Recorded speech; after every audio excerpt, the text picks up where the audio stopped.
Jungle.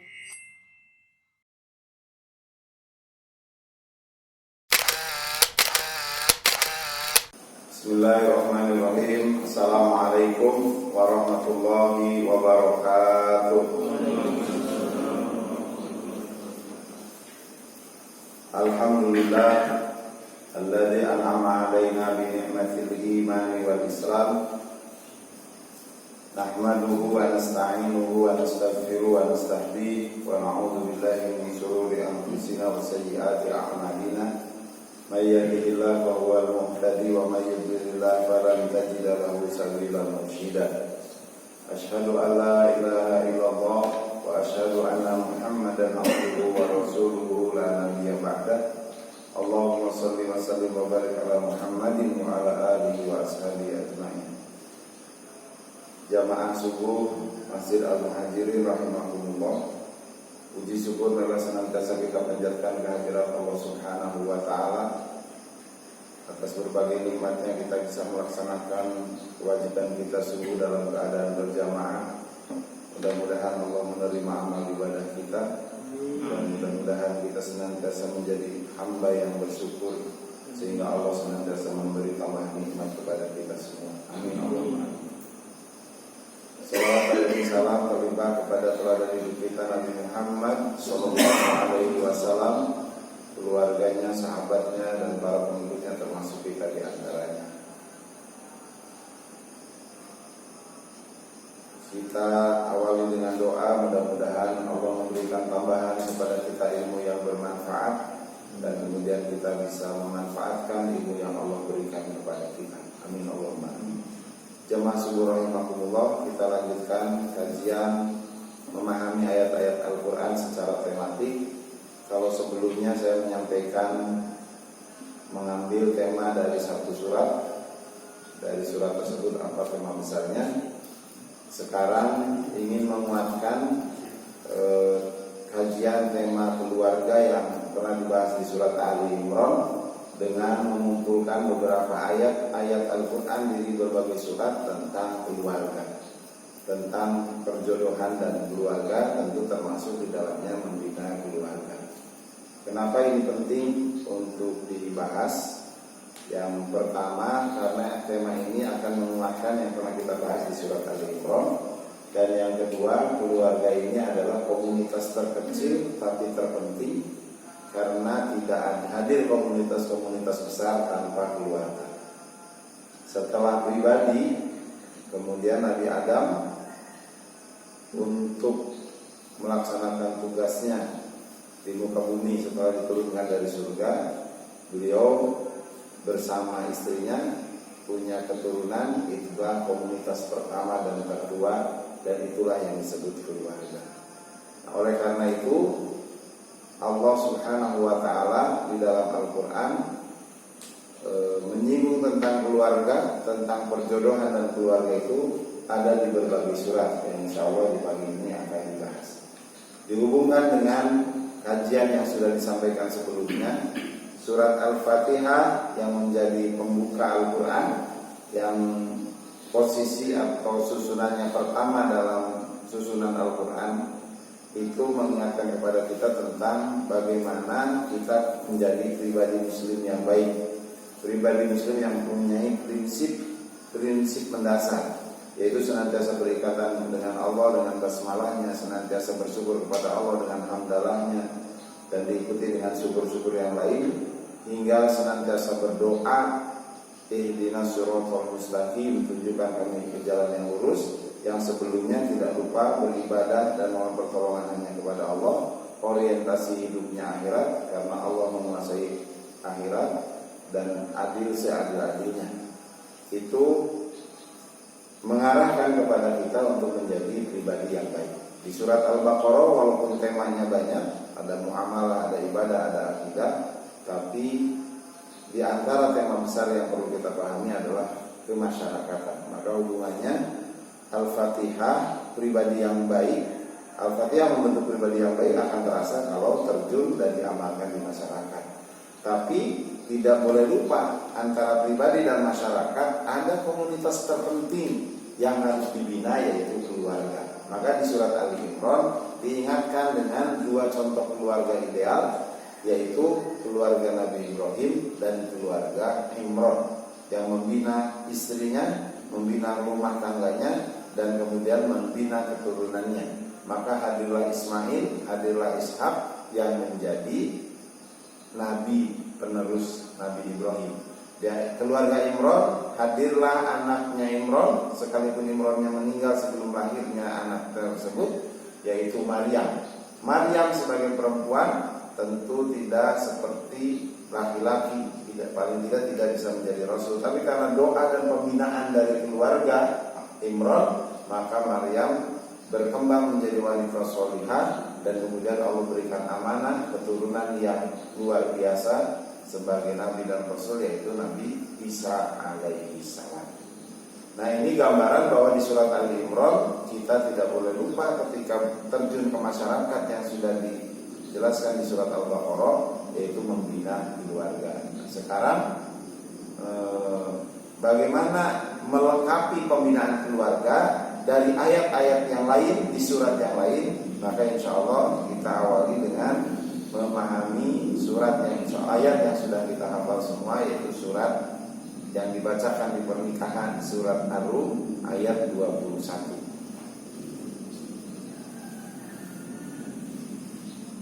Surat Ar-Rum itu surat ke-30 ayat ke-21.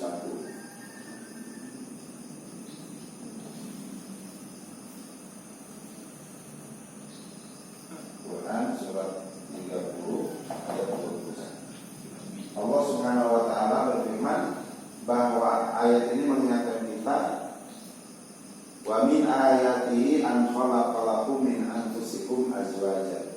Di antara tanda-tanda kebesaran Allah adalah Allah menghadirkan, menciptakan, menjadikan perjodoh. Dan yang tidak boleh lupa, ini adalah tanda-tanda kebesaran Allah.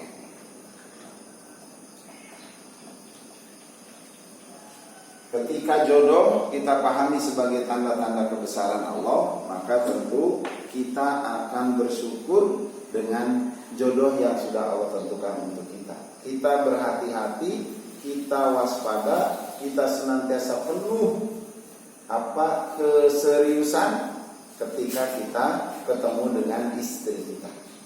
Istri akan hati-hati, serius, khusyuk ketemu dengan suaminya, bahwa ini adalah tanda-tanda kebesaran Allah. Orang yang beriman, orang yang meyakini tanda-tanda kebesaran Allah akan menjaga ayat-ayat Allah.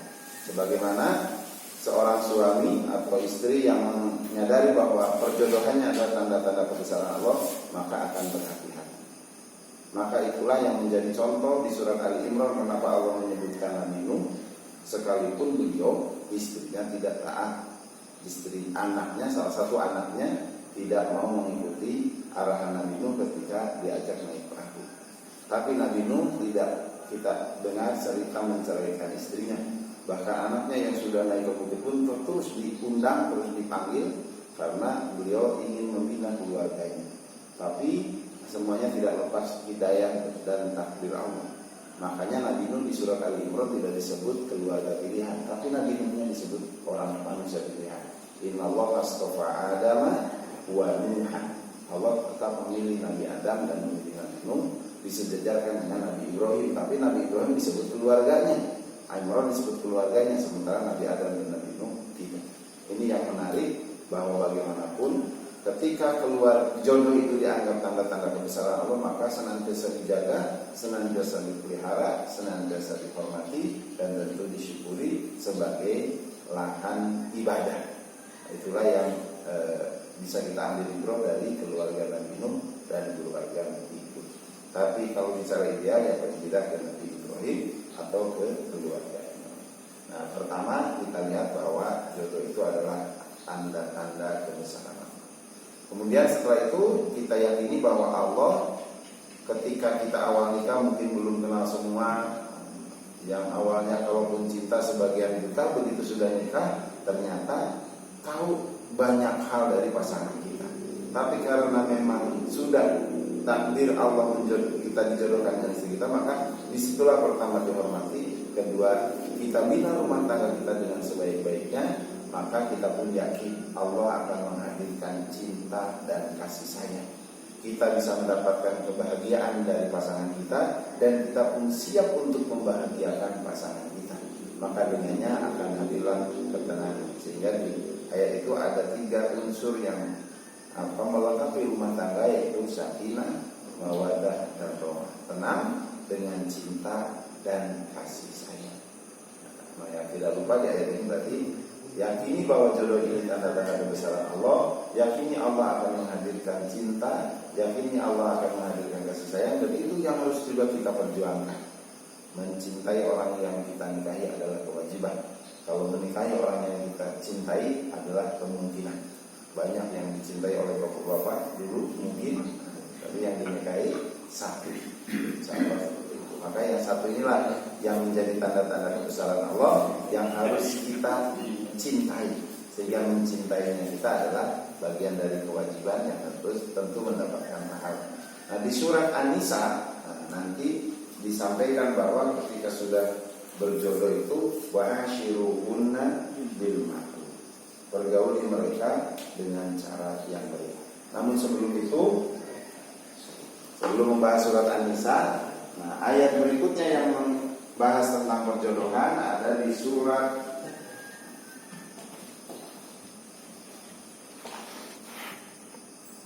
Al-A'raf ayat 189. Waladzi khalaqakum min nafsin wahidah. Dialah Allah yang menciptakan kalian dari satu jiwa. Wa ja'ala minha zawjaha. Kemudian Allah menjadikannya jodohnya. Liyaskuna ilaiha, menarik supaya sakinah, tenang. Mungkin sebagian kita merasakan ketika belum punya pasangan, kadang hadir penyakit andilau antara sedih dan galau. Tapi begitu punya jodoh, itu menjadi banyak ketenangan, banyak kenyamanan, bisa saling berbagi dengan pasangan. Yang tidak boleh dilupakan itu semua adalah anugerah dari Allah Subhanahu wa taala. Yaskuna ilaiha. Tapi jangan lupa ketika sudah mendapatkan anugerah itu ada kewajiban berikutnya. Makanya di antara bagian dari kenikmatan dan ketenangan itu adalah hubungan suami istri yang Allah firmankan di ayat itu, falamma taghasyaha, setelah berjodoh kemudian terjadi hubungan suami istri, terjadi pembuahan, hamalat hamlan khafifan, maka istri kita, para istri akan mengalami hamil ringan. Surat Al-A'raf ayat 189 digambarkan hamalat hamlan khafifan famarrat bihi, kemudian berangsur-angsur, falamma asqalat, maka nanti akan mengalami kondisi hamil berat. Nah, ini sunatullahnya, wanita yang tenaganya tidak sekuat tenaga laki-laki tapi bisa membawa bayi yang beratnya dari 2 sampai 4 kilo kemana-mana, itu hampir selama 2 bulan, bulan ke-8 sampai bulan ke-9. Tidak ada istirahatnya, itu terus dikandung di dalam kandungannya. Ini menunjukkan kekuatan, tapi itu memang Allah siapkan dari awal, maka berangsur-angsur. Maka tidak boleh lupa tugas suami adalah bersama dengan istri da'awa rabbahumah. Di ayat itu kan tidak tahu isi kandungannya, walaupun di USG itu hanya tidak detail aja, hanya kayak siloid gitu kan. Tapi yang lebih penting bahwa apapun yang ada di dalamnya yang tidak boleh lupa keyakinan bahwa Allah lah yang membentuknya dan Allah lah nanti yang akan mengeluarkannya. Maka da'awa rabbahumah. Di ayat itu doa yang tidak boleh dilupakan adalah ingin anaknya soleh. Tidak cukup ganteng, tidak cukup cantik, tidak cukup sehat, tapi yang lebih penting dari keadaan semua yang kita harapkan bagi keluarga yang bagus, keluarga yang ideal adalah ingin punya anak soleh, solihan. Maka dari itu Yang diminta adalah soleh, seperti bapak-bapak yang punya nama soleh. Ada alhamdulillah berarti. Ini harus diperhatikan nih. Nama soleh itu kenapa menjadi doa yang ditulis dan kita bacakan? Karena soleh itu maknanya baik, tapi dalam Islam itu istilah baik itu bertingkat-tingkat. Pertama, kita mendengar makanlah makanan yang halal dan baik. Itu bahasa Arabnya thayyib. Thayyibun itu baik. Yang kedua, baik itu adalah khair. Yang bagus khair, soleh lagi ada di sini kan. Baik. Nah, apa bedanya kalau thayyib ini baik secara fisik? Kalau manusia laki-laki berarti ganteng, gagah. Kalau perempuan cantik, kemudian badannya bagus. Nah itu thayyib atau thayyibah. Maka kita sering mendengar perempuan bernama thayyibah.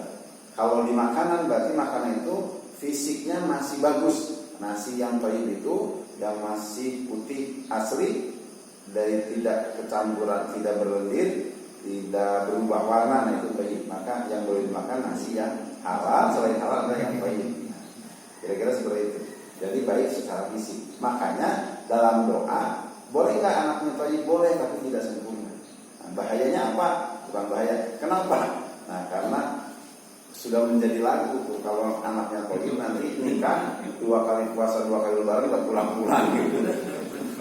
Karena badannya bagus, ganteng, tapi tidak soleh. Kira-kira seperti maka berumah tangga semaunya. Maka thayyib ini maknanya baik, tapi belum puncak. Nah, puncaknya baik itu nanti soleh. Setelah thayyib ada khair. Khair itu baik yang sudah menjadi sifat, penyabar dan lain sebagainya. Nah, di atasnya baik itu adalah khair, itu di atasnya adalah ma'ruf. Ini baik yang menjadi kebiasaan dan penuh dengan kebijaksanaan. Maka kita sering mendengar arif. Nah dari ma'ruf ini, arif dengan ma'ruf itu sama. Ma'ruf kebaikan. Maka di teori dakwah itu adalah yad'una ilal khair wa ya'muruna bil ma'ruf. Itu dilengkapi. Sifat yang baik harus diikuti dengan kebaikan yang menjadi kebiasaan dan harus dengan bijaksana. Orang memberi itu baik. Nah, dia menjadi dermawan sifatnya. Tapi kalau cara memberinya hanya sewaktu-waktu saja, atau karena kaitannya dengan dengan sesuatu, dengan dorongan yang lain-lain, maka itu belum sempurna. Maka harus ma'ruf. Tapi ma'ruf ini ma'ruf saja juga belum sempurna. Di atasnya ma'ruf ada ihsan. Ihsan itu kebaikan yang memang hanya bersandar kepada Allah. Maka teori ihsan itu disejajarkan hadir setelah iman, Islam, ihsan di hadis arba'in. Hadisnya Hadis Jibril itu anta abdallah annaka tarahu fa in lam takun tarahu fa innahu yaraka. Beribadah kepada Allah seolah-olah engkau melihat Allah. Karena engkau tidak bisa melihat Allah, maka yakinlah Allah melihat engkau. Nah itulah kebaikan yang disebut ihsan itu kebaikan yang karena Allah merasa kebaikan amal atau sikapnya, lo kata-kata itu merasa dipantau oleh Allah. Nah, yang kelima, puncak dari kebaikan-kebaikan ini adalah soleh.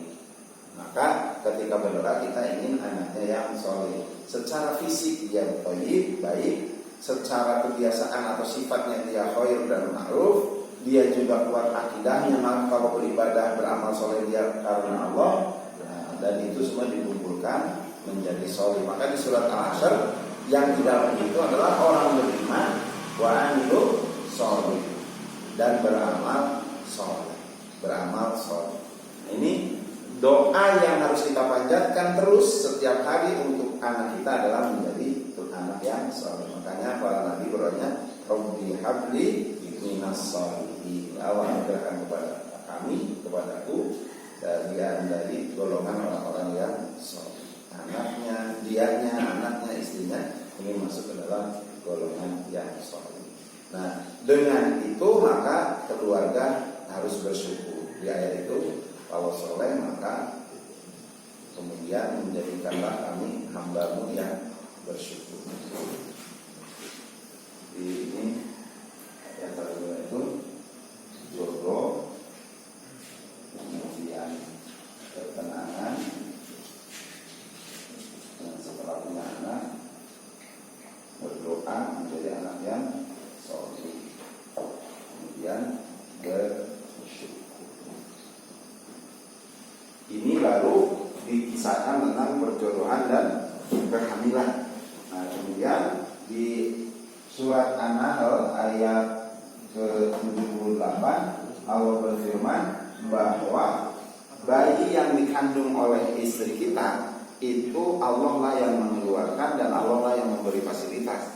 Kemudian tugas orang tua, tugas suami istri adalah berdoa. Setelah berdoa adalah bersyukur. Maka di ayat ini difirmankan, wallahu akhrajakum min butuni ummahatikum la ta'lamuna syai'a. Allah yang mengeluarkan kalian dari perut ibu kalian tidak tahu apa-apa.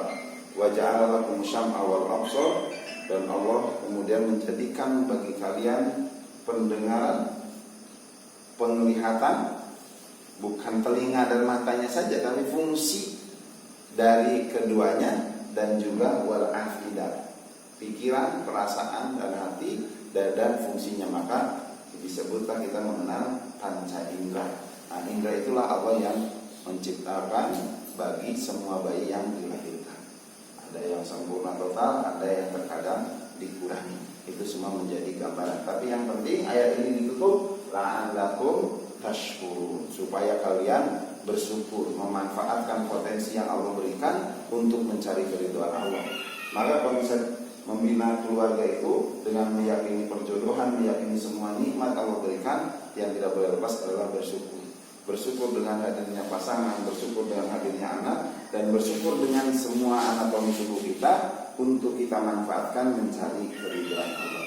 La'allakum tashkurun. Ini kembali lagi di ayat ini juga bersyukur.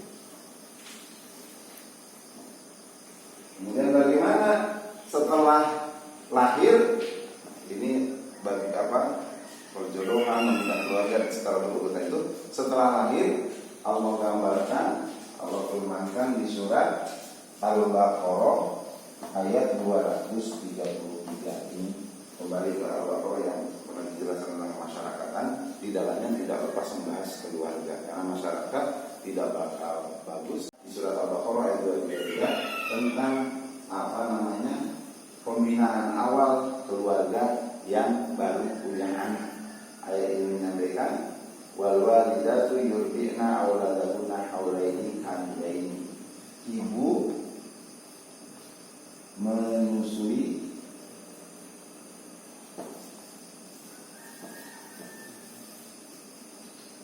dua tahun. Liman arada yutimma radha'ah, bagi orang yang ingin menyempurnakan persusuannya. Wa 'alal mauludi lahu rizquhunna wa kiswatuhunna, bagi orang yang dilahirkan anak untuknya. Ini bahasa Al-Qur'an ini. Artinya bagi bapak, bagi suami itu kan tidak hamil, tidak melahirkan, tapi hadir anak disebut ini anak siapa? Anak Papa Nongan gitu kan.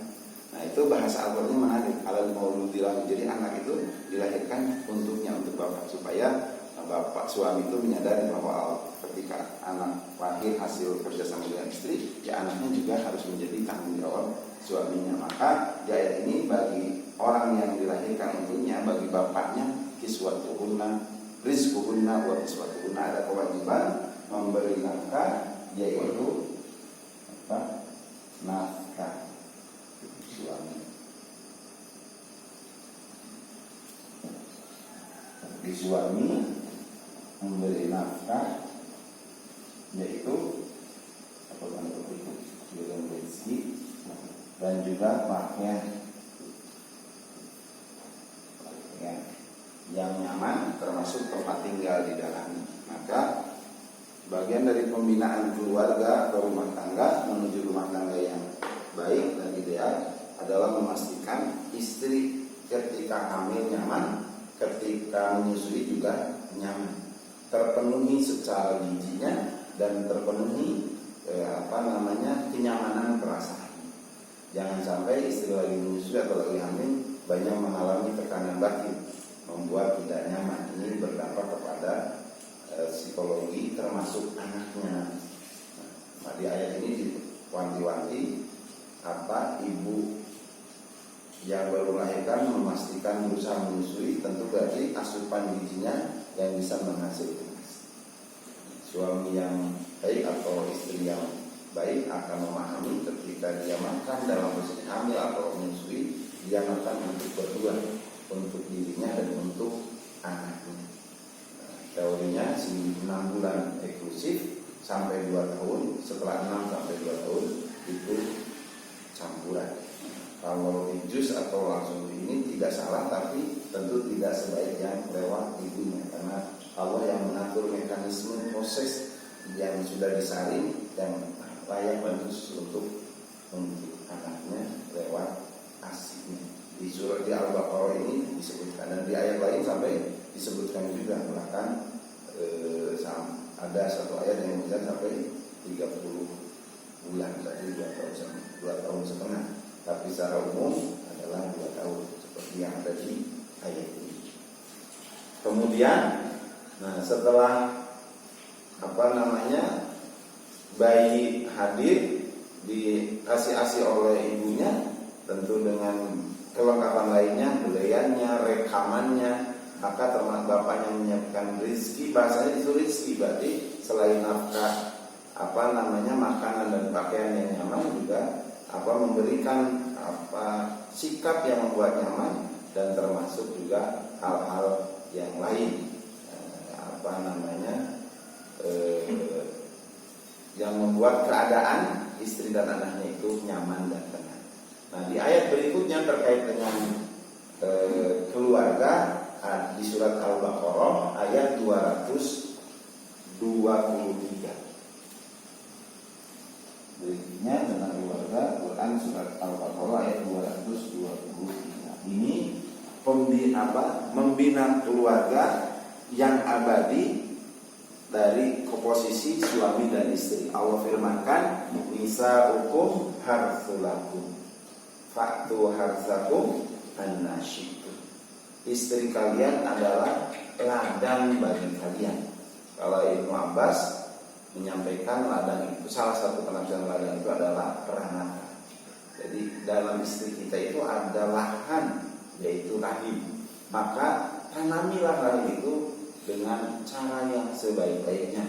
Berarti hubungan suami istrinya, jimanya dengan cara yang baik, yang memberikan kepuasan kepada istri, tidak sebelah pihak. Yang tentu kita tahu bagaimana teori supaya nyaman semuanya, bahwa hubungan suami istri itu memberikan kenikmatan. Yang kedua, harus itu ya lahan secara umum, yang mana istri itu adalah yang harus diberi tanaman yang terbaik, dipupuk dengan pupuk yang terbaik, kalau kering disiram dengan siraman yang terbaik. Sebagaimana pemilik ladang, dia ingin tanaman ladangnya subur, maka dia pilih bibit yang baik. Makanannya yang diberikan, kalau ilmu juga yang disampaikan, itu bagian dari bibit yang diberikan kepada kebun, kepada istri kita. Kemudian ketika pemilik kebun datang ke kebunnya, tentu dia sudah menyiapkan strategi yang terbaik, tanaman apa yang harus ditanam, pupuk apa yang nanti harus diberikan, berapa kadar air, berapa air yang harus disiramkan. Nah, itu kehati-hatian pemilik kebun. Kalau terlalu basah terus tanamannya tidak cocok, maka airnya dikurangi. Tapi kalau kurang air juga akan kering, maka harus disiram. Ternyata pupuknya juga berganti-ganti. Ketika awal pupuk tertentu, nanti sudah tumbuh pupuknya berbeda lagi. Demikianlah sikap kita suami terhadap istri harus dengan berbagai cara, seperti pemilik kebun yang datang ke kebunnya. Tapi apapun prinsipnya adalah semua pemilik kebun yang sehat ingin kebunnya nampak subur, berharap menghasilkan panen yang baik. Maka bagaimana strategi untuk bertanam di kebun tersebut. Demikianlah suami yang ingin istrinya baik, sikap kata-katanya, perilakunya, membina anaknya dan menghasilkan keturunan yang baik, maka sikap, cara bergaul, cara mendidiknya juga dengan ilmu dan strategi. Nah, itulah yang ditegaskan oleh Allah. Bagaimana keturunan yang baik itu akan hadir, suami harus punya pengetahuan. Maka di surat Luqman Allah pertegas, suami ideal yang menjadi bapa pendidikan tidak lepas dari pengetahuan. Walaqad ataina Luqmanal hikmata an yashkur lillah. Allah memberikan kepada Luqman al-hikmah, pengetahuan yang mengantarkan Luqman menjadi orang yang bijaksana, kepada istrinya mempergauli dengan sebaik-baiknya, tanggung jawab kepada anaknya, dia membina pembinaan yang sebaik-baiknya. Maka tentu patut kita ikuti setelah memahami bagaimana mempergauli istri dengan baik, mengibaratkan ladang, maka berikutnya mengikuti Luqman. Tapi sebelum itu, suami dan istri harus tahu konsep kebersamaan membina rumah tangga yang harmonis ada di surat Al-Baqarah ayat 187. Kalau ini ibarat ladang, kalau yang surat Al-Baqarah suami istri adalah pakaian.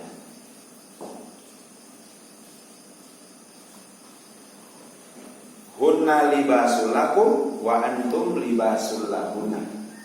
Dia, istri itu menjadi pakaian bagi suami dan suami menjadi pakaian bagi istri.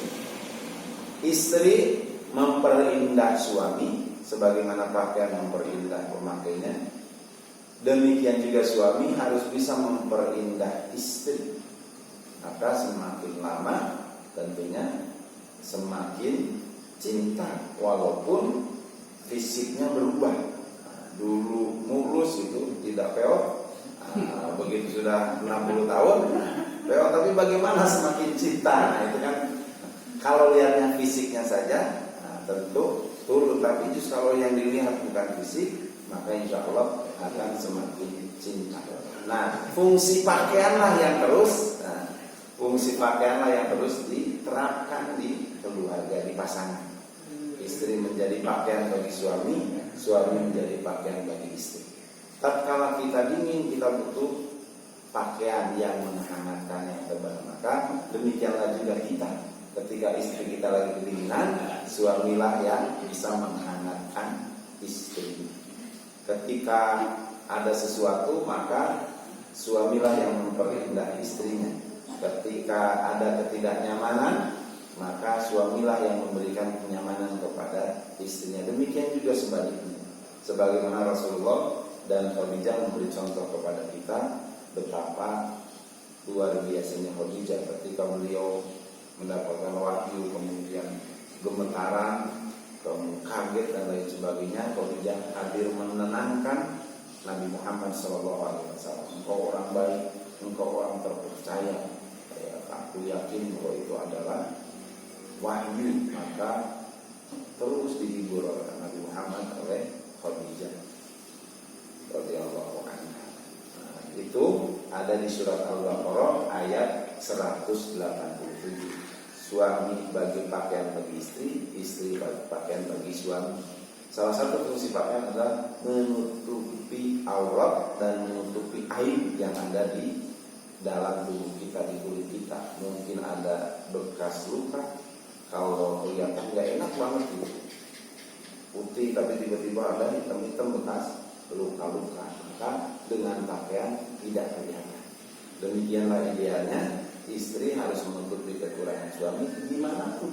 Tapi justru kalau kekurangan itu berupa sifat dan sikap yang terkadang nampak di masyarakat, terkadang nampak di keluarga, itu justru diperbaikinya di kamar.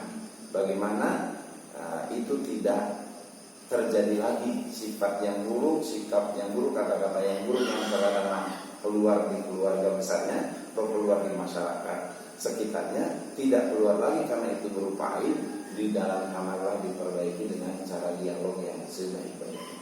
Demikian juga suami harus bisa mendengar istri, jangan sampai curhatnya di luar rumah dengan komunitas-komunitasnya, tapi pastikan dia bisa curhat di rumah kepada suami. Nah, maka bagian dari suami yang baik adalah yang mau mendengarkan istrinya. Jadi bapak-bapak harus meluangkan sebelum tidur. Barangkali istri mau ada cerita yang disampaikan, karena perempuan itu sehari semalam itu minimal kata-kata itu 2.500 kata-kata. Kalau belum berkata-kata, dia ingin menyampaikan. Maka kalau suaminya tidak rajin mendengar, dia akan menyampaikannya ke orang lain. Walaupun kadang ini pengalaman saya, sudah mendengar di tengah-tengah belum selesai sudah tiduran terlebih dahulu. Tapi paling tidak salurannya sudah disiapkan untuk mendengar. Nah, tinggal pakai mohon maaf gitu.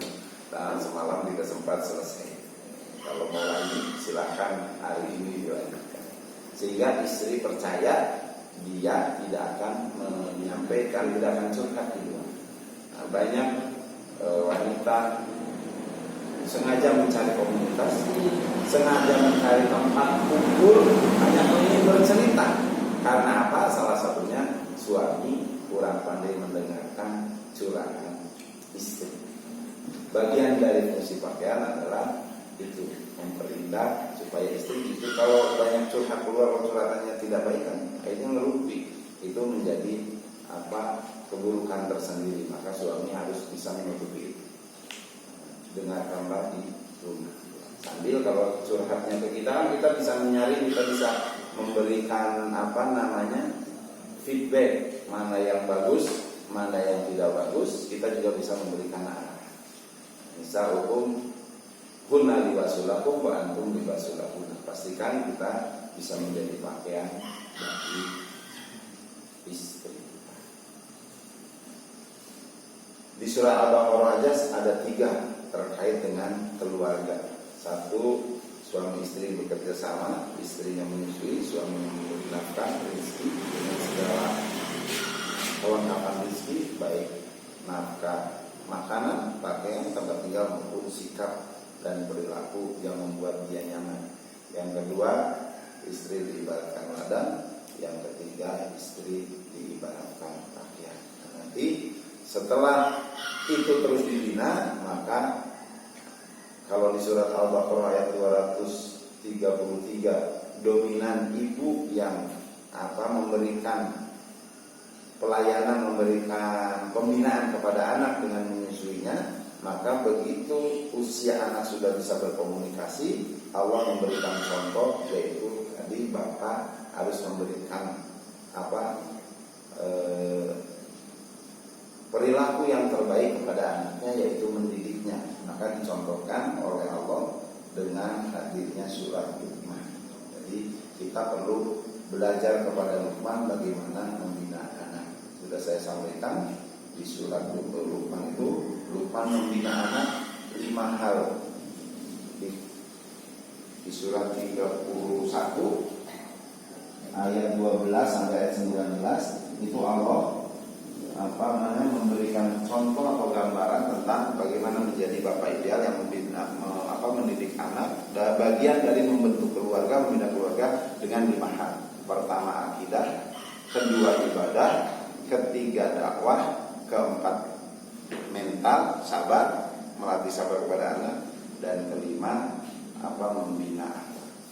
Maka pendidikan yang ideal di surat Luqman itu dicontohkan, bapak harus banyak dialog dengan anak.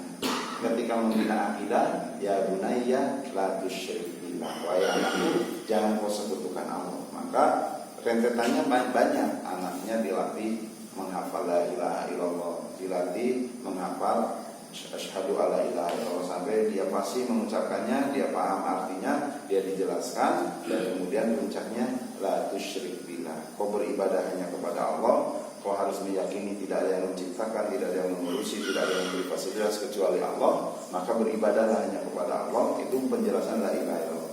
Ujungnya ditutup la tusyrik billah, jangan sekali-kali kau menyekutukan Allah. Itu ada di surat Luqman. Sampai tanggung jawab akidah juga di surat Luqman digambarkan bahwa anak yang sudah dibina akidah itu buahnya dia akan menghormati orang tua, dan dia akan meyakini sekecil apapun ucapan dan perbuatan Allah akan mengawasinya. Itu di surat Luqman.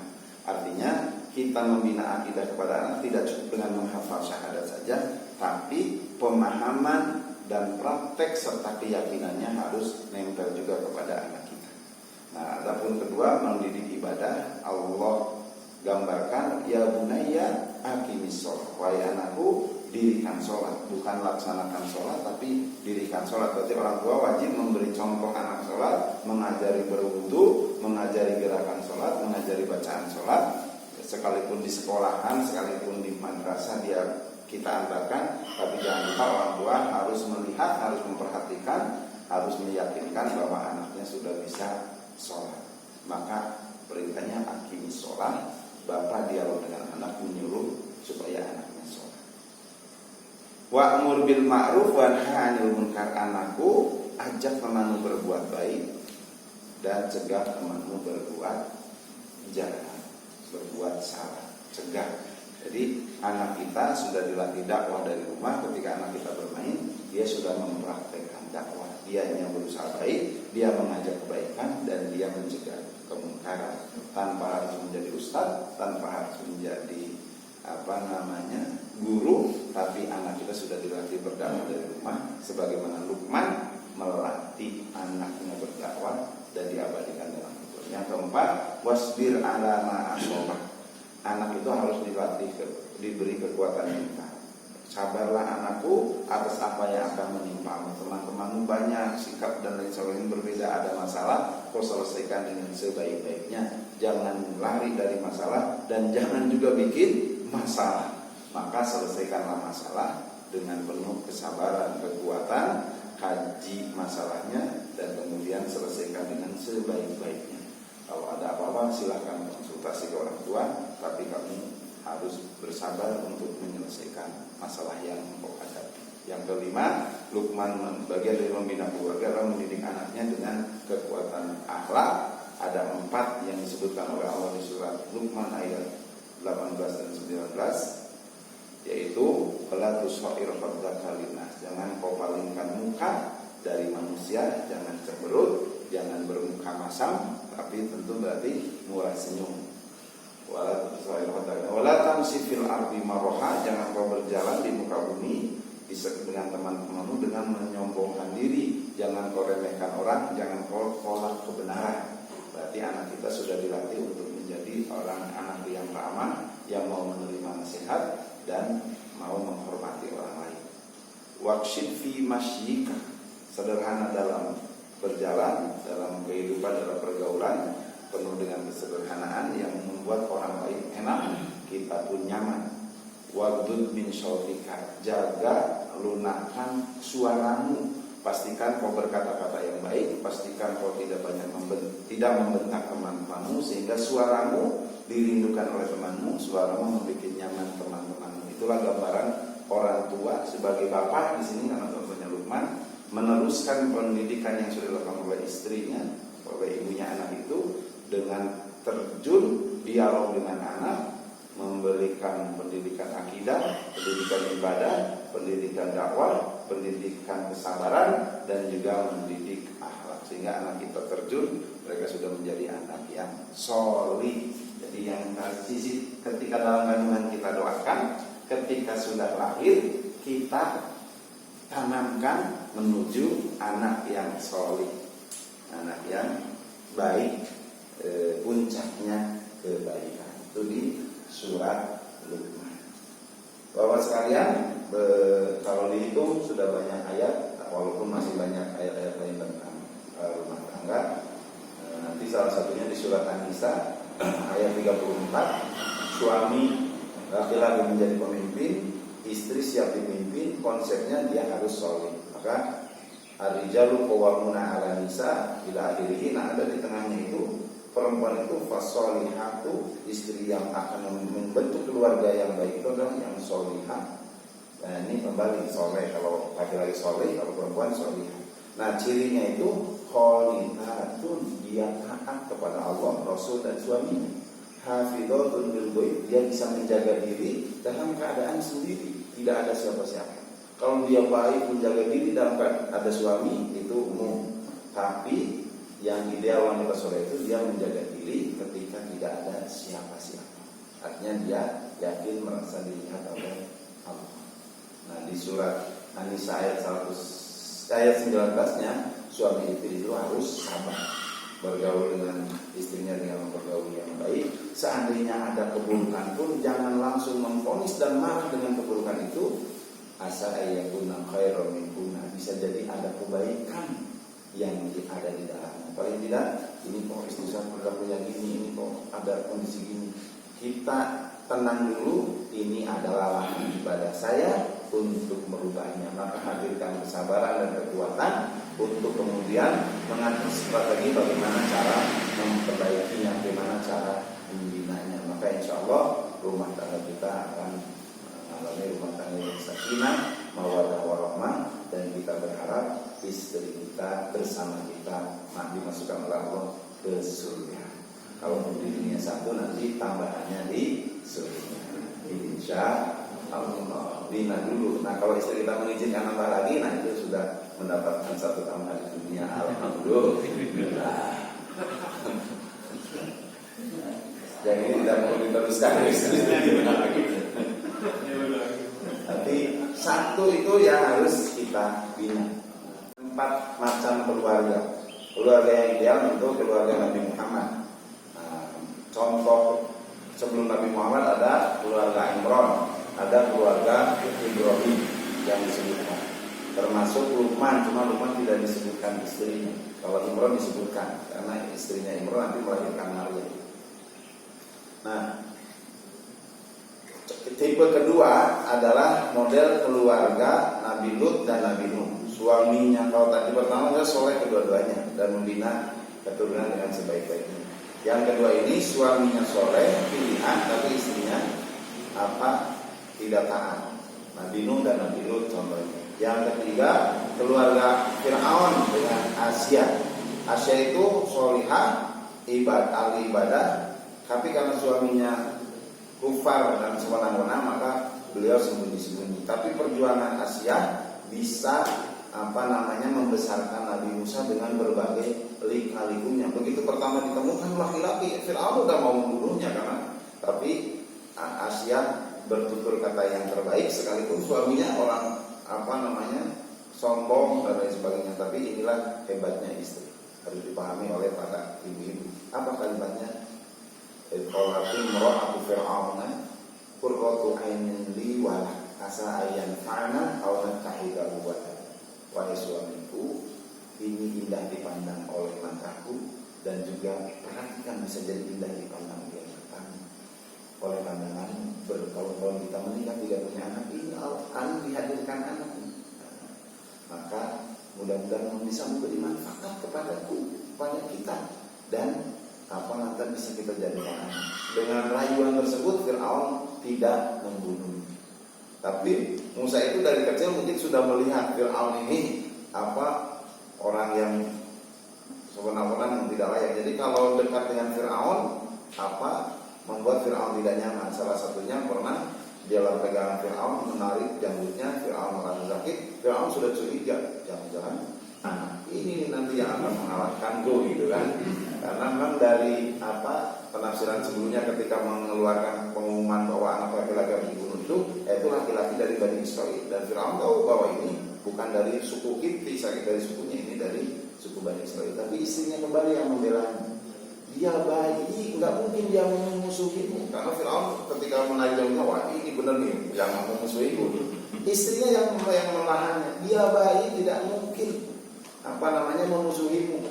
Wah, tapi dia perilakunya gini. Sampai ayo kita buktikan.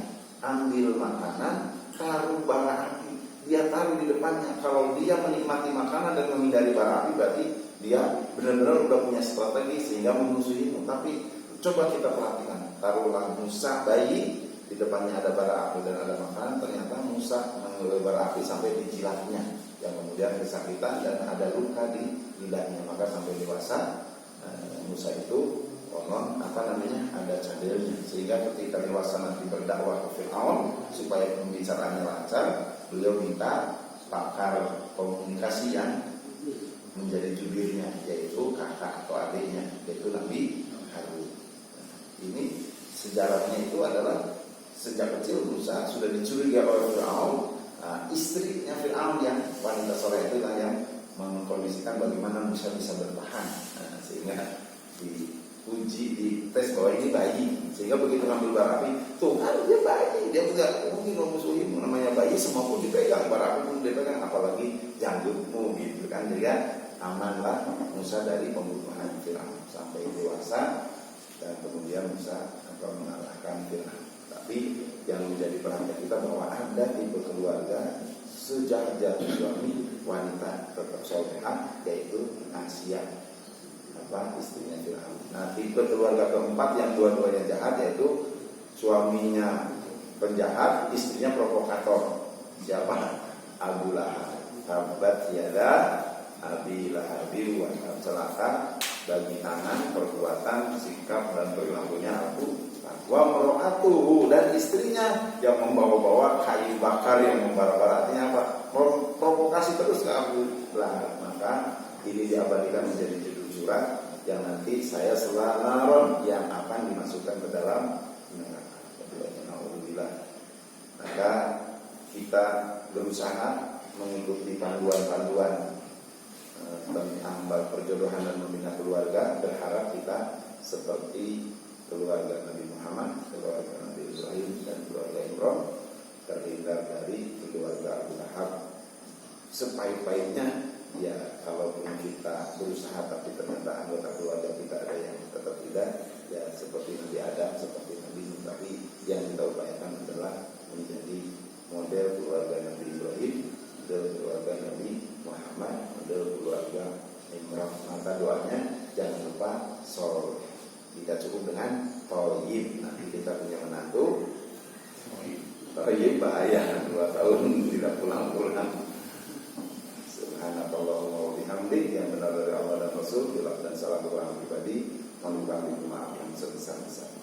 Barangkali beberapa menit atau ada tambahan atau ada yang perlu didiskusikan, kami persilakan. Silakan Pak.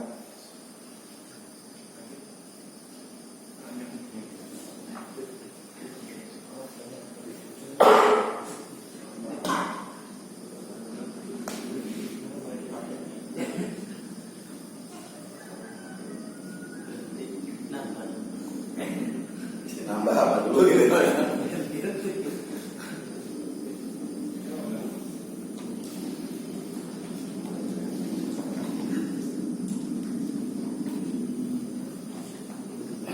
Kalau tidak ada, saya buat ingatkan kembali, ingatkan kita semua.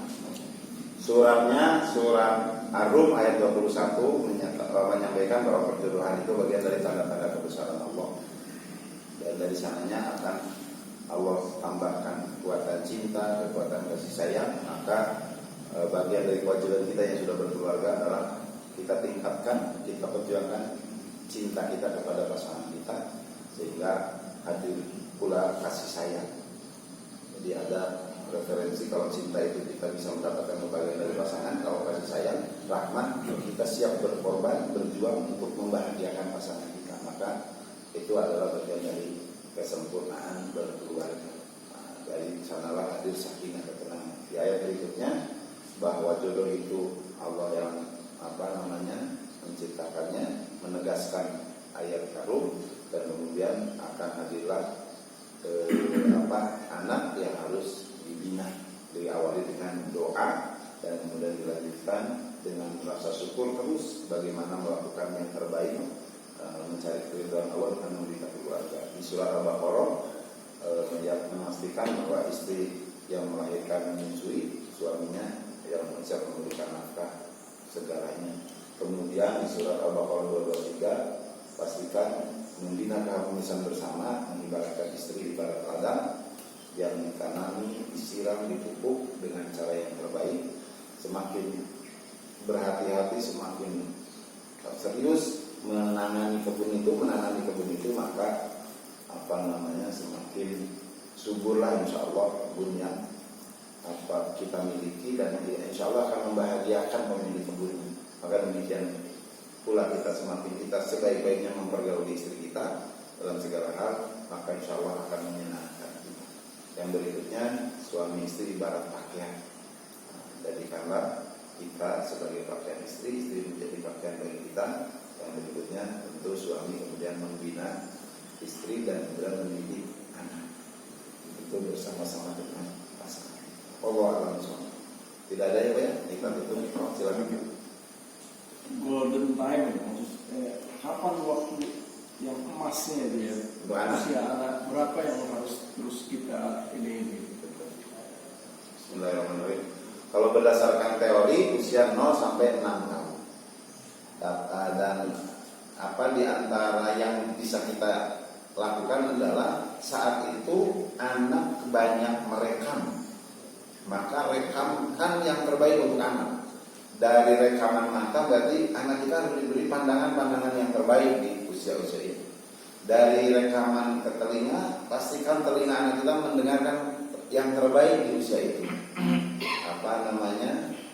Kalau kita tidak tilawah langsung, perkenalkanlah murotal dengan media. Dan juga demikian ajak anak ke ke pemandangan-pemandangan yang terbaik. Jadi kalau sholat duha, sebaiknya anak ada di dekat kita ketika sholat, sehingga dia sudah melihat gerakan kita sholat. Nah, usia-usia itulah yang mereka itu usia emas tadi adalah usia 0 sampai 6 tahun. Karena kalau sudah usia 7 tahun, usia sekolah, dia sudah mulai punya kemampuan ini pribadi. Nah, maka ya walaupun tetap tidak bisa ditinggalkan sampai usia balik itu terus kita bina, tapi yang luar biasa adalah di usia emas itu direkamkan rekaman yang terbaik. Saya bagian dari tahfiz kiriman saya, ketika anak satu itu 0 sampai 3 tahun itu diinikan usia 3 tahun lebih 4 tahun sudah bisa baca Quran. Begitu usia masuk SD gampang sekali hafal Quran. Bahkan usia 4 tahun saya ingat saya bawa ke Tanah Abang, ada orang jualan Yakul itu apa nih? Yakul lahu kufuwan ahad, bukan? Karena ada rekaman Al-Ikhlas itu ada kata-kata itu dia pikirannya nyambungnya dengan apa yang dia hafal. Tapi begitu sekarang anaknya 6 kerepotan bertambah beda juga. Nah, ya ini mungkin salah satu tantangan saya. Sekarang anak saya yang ke-5 itu kelas 1 SD itu belum lancar Al-Quran, masih Iqra jilid 6 gitu. Jadi ini jadi evaluasi bagi saya. Jadi nanti berarti di anak yang ke-6 ini perlu di kira-kira seperti itu. Tapi bukan menghalangi yang mempunyai anak 6 gitu.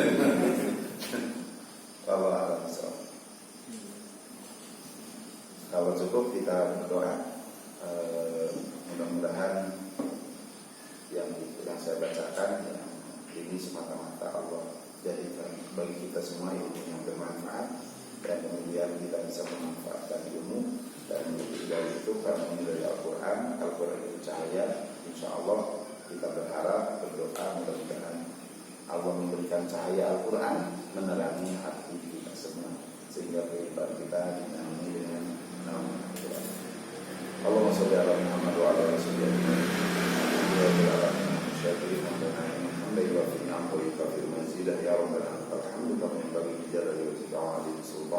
Allahumma fil muslimin wal muslimat wal mu'minin wal mu'minat al-ahya'i minhum wal amwat.